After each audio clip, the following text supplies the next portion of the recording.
Senhor a todos, estamos aí com mais uma lição de Escola Bíblica Dominical e para a glória do nome do Senhor estamos aqui para passar a lição número 3 para você. Você que está conosco aqui, é uma alegria imensa poder participar dessa Escola Bíblica Dominical. E hoje a lição número 3 que nos fala, tá fazendo um eco aqui, né? Deixa essa parte aqui. Essa lição número 3 que fala aqui os símbolos da igreja nas escrituras. Esse texto que fala para nós hoje, a lição número 3. Antes eu quero mandar um abraço para todos aqueles que são inscritos no canal Juninho Espírito Santo Dependentes em Cristo. Obrigado. Hoje eu estou com esse fundo aqui, Assembleia de Deus, e fundo também do Departamento de Adolescentes das Assembleias de Deus, o qual eu coordeno. E hoje minha despedida do departamento, como eu já falei em outros vídeos, amanhã eu vou estar tomando posse numa congregação das nossas igrejas de assembleias e vou estar saindo do cargo de coordenador dos adolescentes. Isso que eu fiquei muitos anos, de 2007 até agora. De 2007 até agora, só 2 anos que eu não fiquei na liderança lá, que eu fiquei na liderança de jovens. Mas eu retornei e agora vai estar assumindo o presbítero Emanuel Ribeiro. E esse fundo aqui é um fundo para guardar de recordação também nesse vídeo, que hoje é minha despedida lá e amanhã estarei tomando posse. É claro que depois eu vou estar fazendo um vídeo com a despedida também, esse fundo, mas obrigado a cada um que tem orado, os irmãos, professores da Escola Bíblica Dominical. Deus abençoe em nome de Jesus. Lembrando que na descrição vai estar lá Evangelista Márcio Mainardes com a aula de adultos e eu mesmo, o meu link com a aula de jovens, para você também assistir às aulas, tá bom? Deus abençoe a tua vida, em nome de Jesus. E os símbolos da igreja nas escrituras. Mas vós sois a geração eleita, o sacerdócio real, a nação santa, o povo adquirido para que anuncieis as virtudes daquele que vos chamou das trevas para a sua maravilhosa luz. 1 Pedro capítulo 2, versículo de número 9. Então nós vemos aqui já esse chamado que fala nessa carta de Pedro, mas que também nos alcança. Por quê? Porque nós também somos uma geração eleita para fazer uma diferença. Nós somos uma geração eleita no qual nós oramos, pedimos a Deus em nome de Jesus Cristo e Ele nos responde. Uma nação separada e um povo que foi adquirido.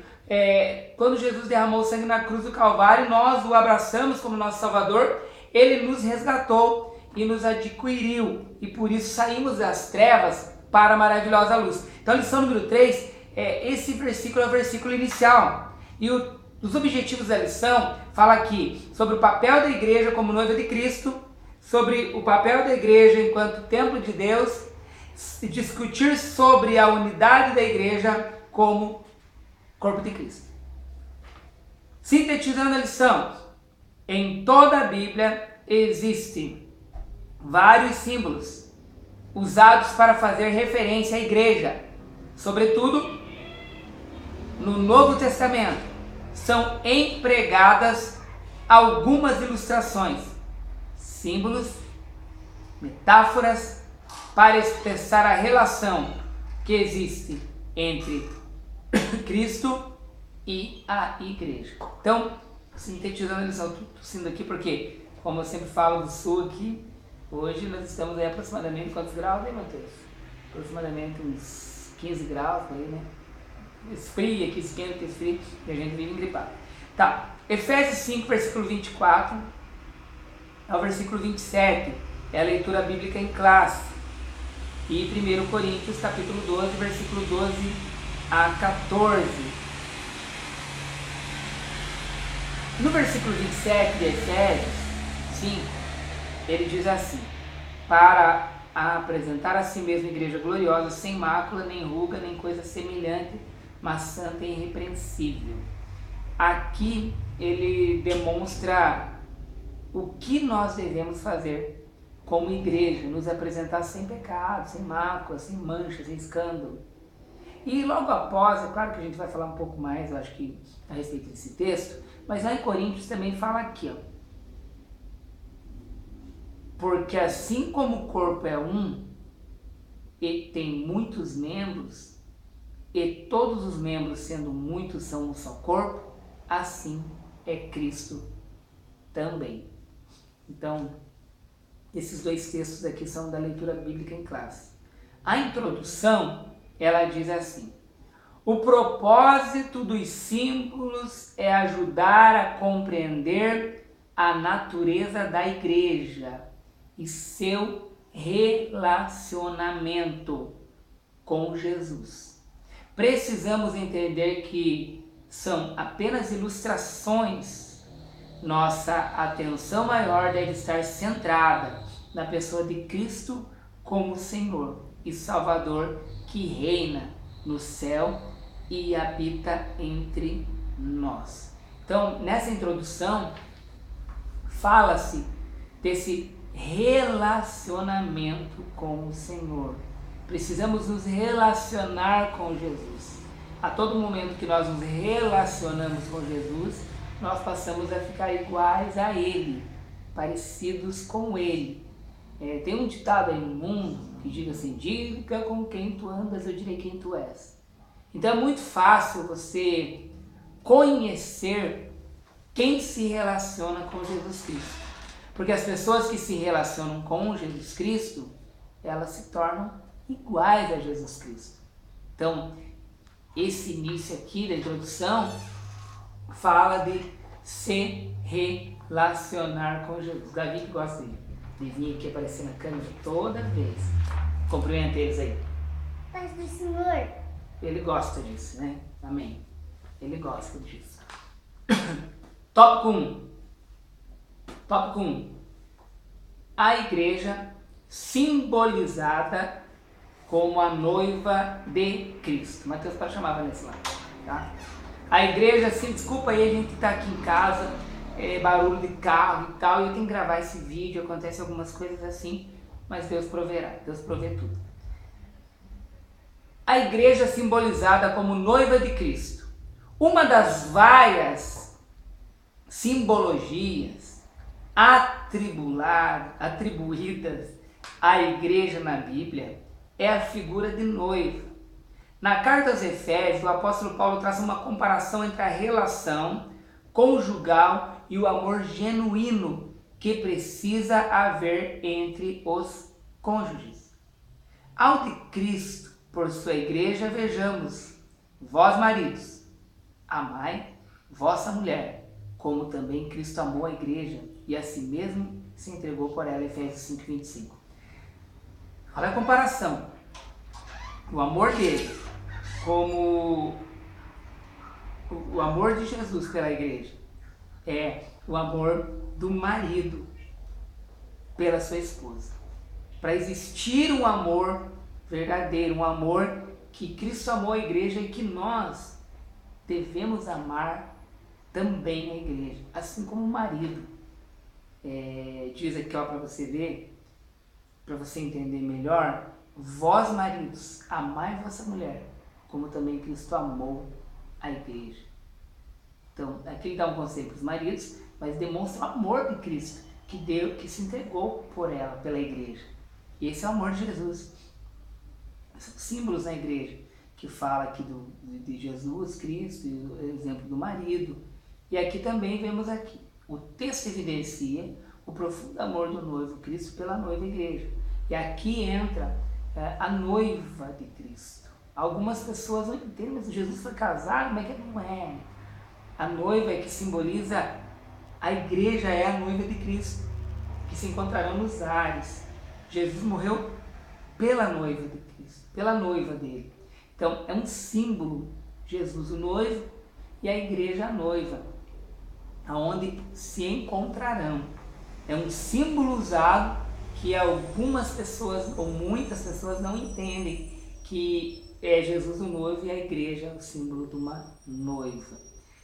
E aqui diz: a quem Paulo se dirige, tal como a noiva, a igreja, também são chamados a retribuir o seu amor. Então, a igreja precisa retribuir, ela como noiva, retribuir amor pelo noivo. Eu lembro dos símbolos que acontecem muitos dentro da Bíblia Sagrada, de Oséias. Oséias é um símbolo que nós vemos ali no livro de Oséias mesmo, que Oséias casou com um Gomer, com uma mulher que era uma prostituta, uma mulher que traiu ele, e traiu ele com outros homens também, no decorrer desse casamento, simbolizando Israel traindo a Deus. É a mesma forma que nós vemos aqui, Cristo sendo o noivo e a igreja sendo a noiva. E essa noiva ela precisa não ter mácula, mancha, pecado. Essa noiva ela precisa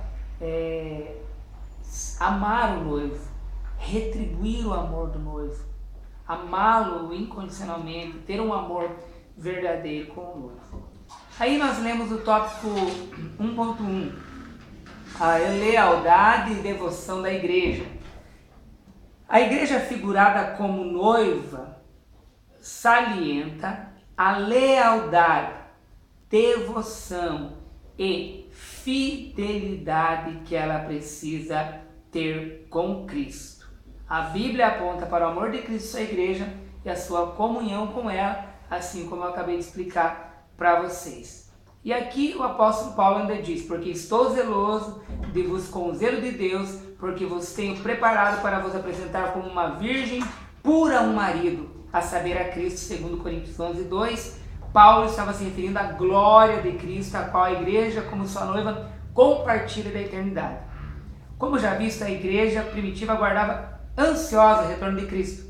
No texto de Efésios, Paulo se refere a este momento no qual a igreja será apresentada a Jesus como sua esposa. Então esse é o símbolo aqui da igreja simbolizada como a noiva de Cristo. 1.2. A comunhão de Deus com seu povo. A ilustração sobre a igreja como noiva descreve a comunhão, a aliança de Deus com o seu povo, tanto no Antigo quanto no Novo Testamento. Vimos que o apóstolo Paulo exorta os crentes, a igreja, a se apresentarem como uma virgem pura a um marido, Cristo, diferente de Israel, nação eleita de Deus, mas que rejeitou o Messias. E aí eu lembro também dessa rejeição que eu falei para você sobre o livro de Oséias, da rejeição de Israel para com Deus. E aqui nós vemos um texto: será restaurada no futuro, contudo, conforme revela a Bíblia, será restaurada no futuro tal restauração comentada por Paulo em Romanos capítulo 11, versículos 25 a 35. Eles rejeitaram o Messias, e por isso foi considerada como que a esposa repudiada de Jeová. Eles rejeitaram. E o 1.3, a noiva e o noivo viverão juntos eternamente. Aqui ele cita que os verdadeiros crentes devem ser leais a Cristo, fiéis, santos e irrepreensíveis, pois só assim participarão do casamento, das bodas do Cordeiro, que está por vir, a saber, as bodas do Cordeiro. Apocalipse 19:7, 21:2 e 22:17.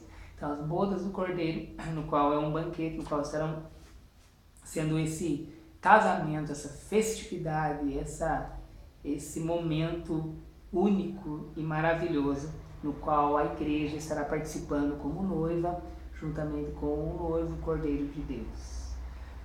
O tópico 2 fala a igreja simbolizada como o templo de Deus.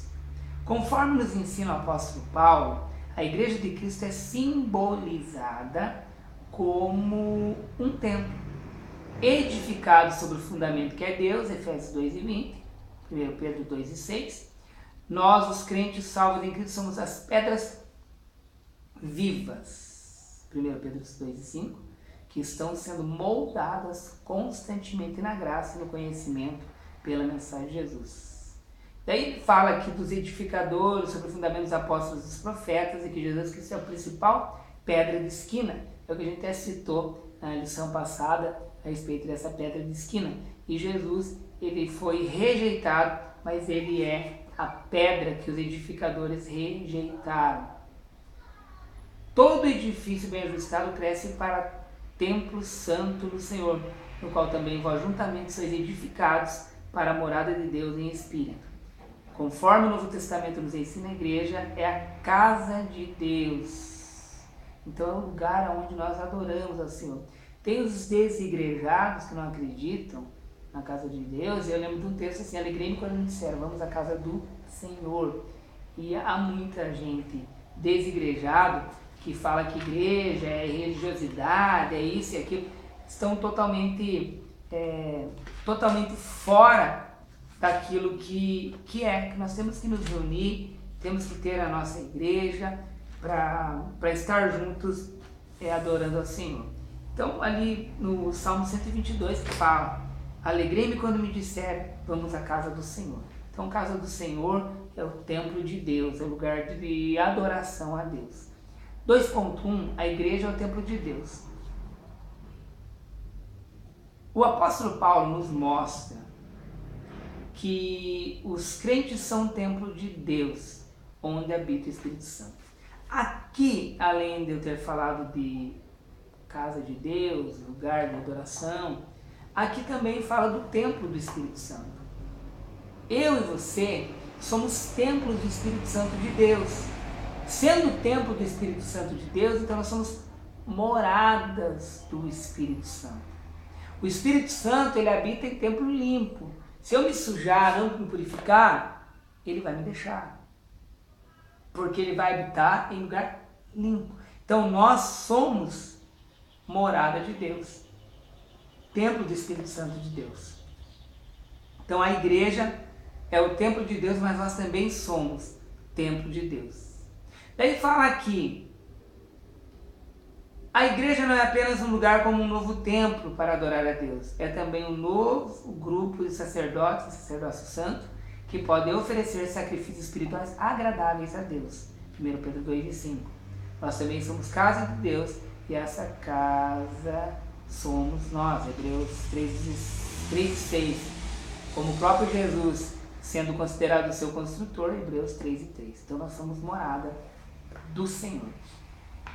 No 2.2, ele fala assim, você é um templo de Deus. Então, é o que eu citei aqui sobre individualmente nós sermos morada do Espírito Santo. Então, nós somos templos do Senhor também. É um símbolo ali que nós somos templo, morada de Deus.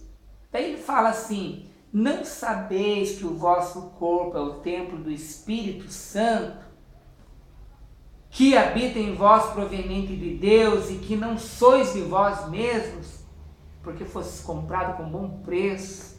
Glorificai, pois, a Deus no vosso corpo, no vosso espírito, os quais pertencem a Deus. Então alguma pessoa entende, mas como assim templo sujo? Pecado, imundície ou imundícia são coisas que mancham, que são pecados e que Deus não vai habitar em templo sujo. Diz aqui, porque cada pessoa convertida deve buscar a santificação pessoal.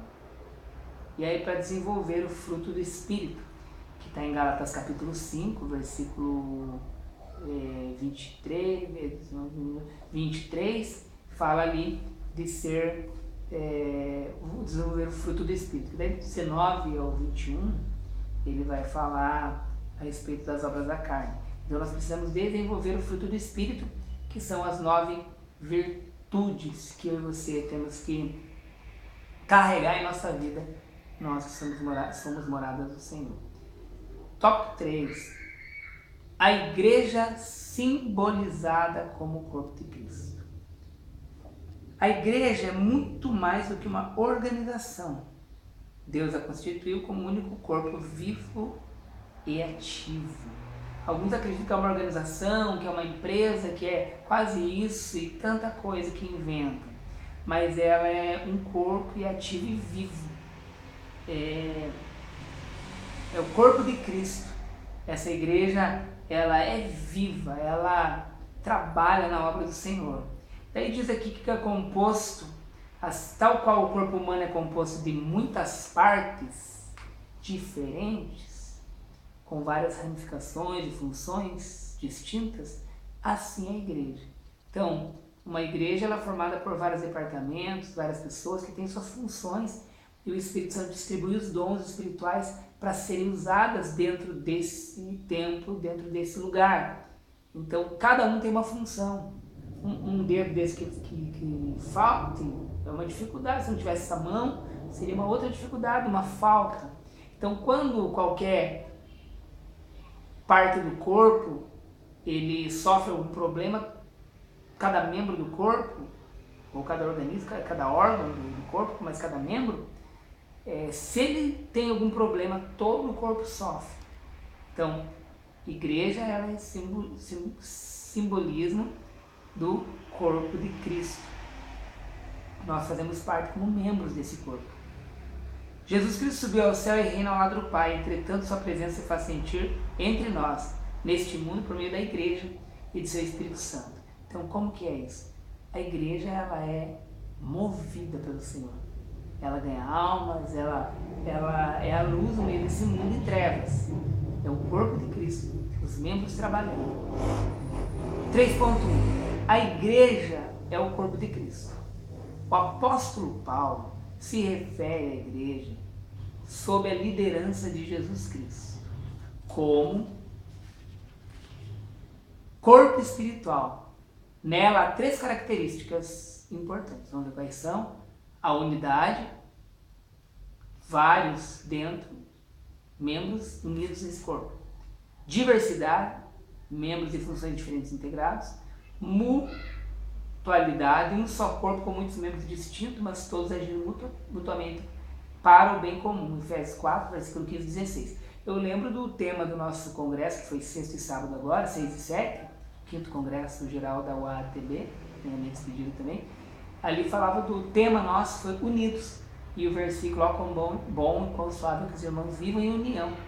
Então é preciso haver essa união, mutualidade, diversidade e unidade dentro do mesmo corpo. A igreja é um organismo vivo. Figurativamente, assim como o corpo humano é um organismo vivo, composto por várias partes da igreja, o corpo de Cristo é um organismo composto de crentes salvos, aqueles que foram chamados para fora, eclésia, ou eclesia, nascidos de novo. Assim, apenas pelo fato de uma pessoa frequentar uma igreja não significa que ela é de fato parte do corpo espiritual de Cristo. A gente já falou sobre a igreja visível, que você vê, a igreja invisível, acho que foi na primeira lição. Mas aqui fala que nós precisamos fazer parte disso, mesmo, realmente ser parte do corpo de Cristo. Então, cada membro ele precisa contribuir para o bem do corpo todo. Até faço uma brincadeirinha, não vou falar pulga, vou falar purga mesmo, purga de bicho, purguinha. Se você pega uma purguinha de bicho, sabe aquela que dá uma coceirinha, coça, purguinha de bicho, no dedinho teu, se você não tirar aquela purguinha de bicho de pé que fala, ele vai inflamar, vai infeccionar, vai virar uma moranga, é perigoso você perder o dedo, é perigoso usar um tétano e você morrer. E aquela pulguinha que dá uma coceirinha, parece que gostosa, porque já pegou, aquela purguinha, depois se torna uma dor de cabeça. Melhor, dói o corpo todo, né? Não só a cabeça, mas eu quis dizer dor de cabeça, por causa daquela pulguinha, faz mal para o corpo todo. Os membros, eles precisam estar alinhados, unidos, juntos, para que essa igreja vá bem.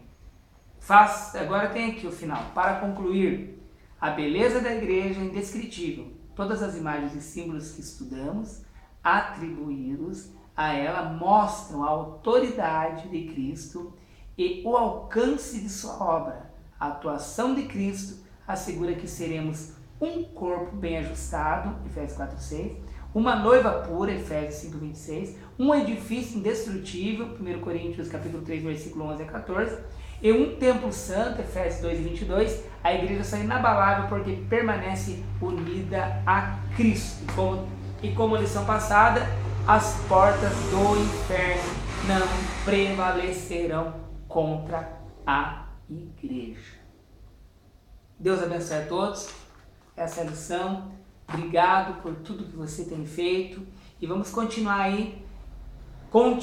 fazendo as aulas de juvenis e aulas para jovens. A paz do Senhor, Deus abençoe a tua vida e muito obrigado. Mas divulga para nós os jovens lá também. Deus abençoe a todos.